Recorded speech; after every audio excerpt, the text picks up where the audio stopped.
Ndi Sole okay. Nesongo nyama kashote junena koshiita no 23 24 ndikunibuza man yo ndare chifinga ndichano nikoteya nishishumise nawo bachikonibiza ngamazina nesongo buya na nyama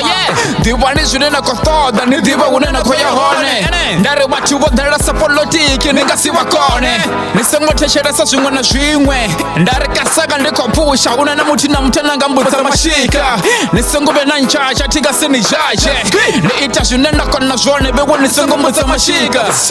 ningaba nichifuno tamba bora ningaba nichifuno repa nisongo bena richa isani paba nazo nikoteya nibashonisa nikoteya nibasumbeze ndare diba nijunena kothoda batu bagasini tusanga chitu abana mushumo chabo nisongo barabara fezi ndare fano ndi msanda nisongo mbuza na zori nditeri diba junena koita bewo ndibe chitu no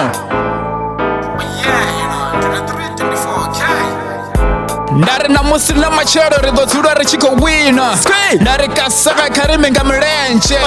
ayenge balunge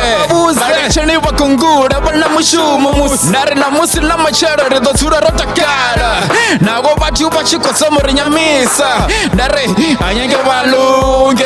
yo ayenge balunge 23 24 ndidoba Sole ndizura ndakwaga chifinga chote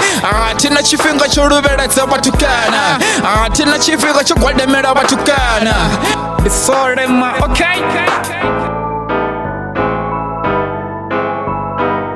Ndare kabatu bote bane bakopusha kabasepanda basongo boya banyama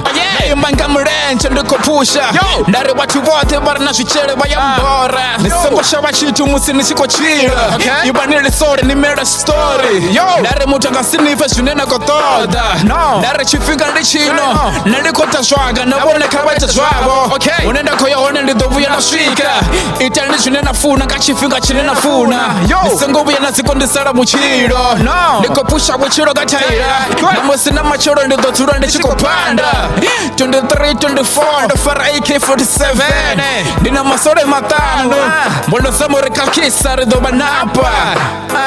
rekopusha buchiro gataira mbono samore kakisa nisongo bena batandera nibasumbeze na zone diba juna na koita batukana bakasini nisongo bena batemba boy